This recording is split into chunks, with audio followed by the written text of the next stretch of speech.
Vamos já de análise, então, para a gente avaliar melhor essa pesquisa que saiu hoje com eles dois. Olha só, Gustavo Uribe e também a Basília aqui com a gente. Bom, a gente vai trazer alguns recortes, né, Dani, já. Vamos começar, então, falando do dado global primeiro, né? A gente consegue perceber que mesmo após, a gente consegue ter uma ideia melhor com essa pesquisa, porque a gente tem a outra pesquisa, diferentemente da IPEC, a gente não tinha uma base anterior, né?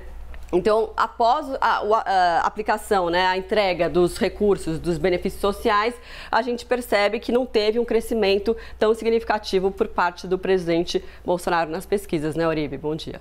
Justamente. Bom dia a todos, bom dia Basília, bom dia Daniel e bom dia Marcela. Realmente joga um pouco de água nas expectativas do Palácio do Planalto, que achava que você teria um crescimento um pouco mais célere, mas isso não significa que o presidente Jair Bolsonaro tenha oscilado positivamente. Ele tem crescido muito sobre o eleitorado evangélico, ele cresceu e supera Lula, por exemplo, em algumas regiões, como norte e como centro-oeste. E sul também houve uma oscilação bastante positiva. Então ele tem recuperado o terreno, baixado a sua rejeição, mas num ritmo muito lento. O presidente Jair Bolsonaro já chegou a ter uma rejeição de 66%. Ele agora tem 55%.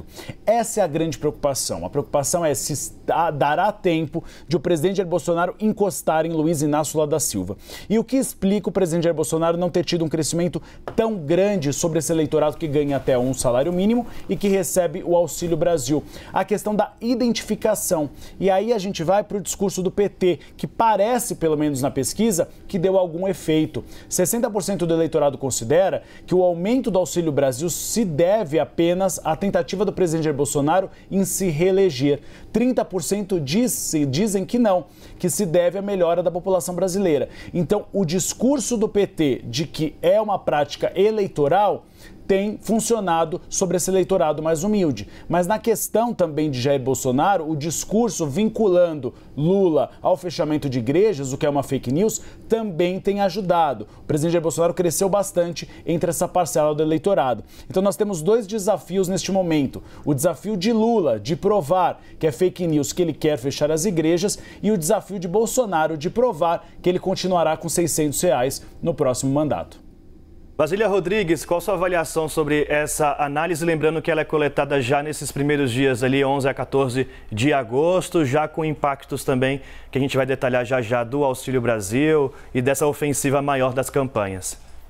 Olha, é jogo parado, né? A gente vê que nos dados gerais, ou seja, no cômputo das intenções de voto, o ex-presidente Luiz Inácio Lula da Silva continua com vantagem na dianteira das pesquisas. Bolsonaro como vice-campeão, né? Não existe essa posição no caso específico, mas o segundo mais bem intencionado aí para a população a vencer estas eleições. Cada um está jogando num campo já conhecido.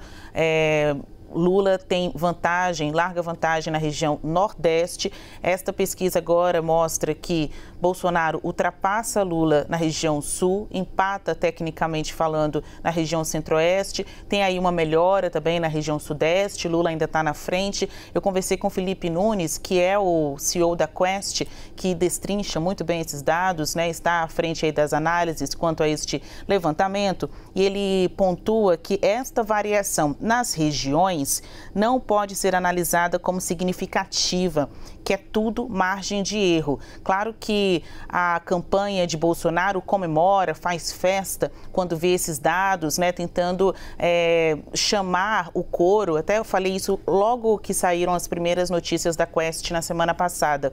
Tentam chamar o coro do vai virar, que Bolsonaro pode ultrapassar o ex-presidente Luiz Inácio Lula da Silva no cômputo geral dos votos. Há bons resultados segmentados, mas numa análise total, e a Quest faz essa avaliação, não é significativo. Lula continua vencendo estas eleições, mostrando aí que está à frente da opção de voto do brasileiro.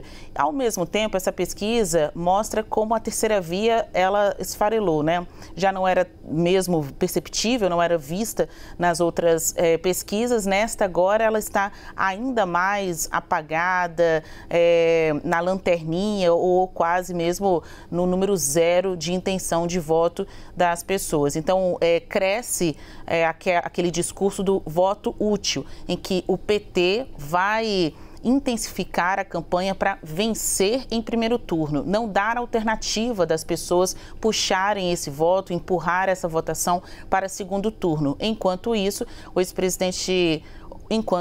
o presidente Jair Bolsonaro quer continuar na estratégia sul-sudeste. Eu ouvi falar muito sobre as estratégias voltadas para mulheres, jovens e mineiros. Eu sempre bato nessa tecla aqui. Sobre os jovens, a avaliação é que o eleitorado jovem, que não é obrigado a votar, mas está com seu título de eleitor nas mãos, né? A gente tem os dados oficiais do TSE mostrando quantos jovens estão aí habilitados a votar. Este eleitorado não viveu os anos de corrupção do PT, né? Não estava aí acompanhando as notícias 2005, 2006, que foram os anos de auge do mensalão. Agora pega ali um resquício de Lava Jato, briga de família. Então, o objetivo também da campanha bolsonarista é colocar o retrovisor, né? Mostrar para trás aí dessa população que ou não viveu ou não lembra bem os escândalos de corrupção do PT.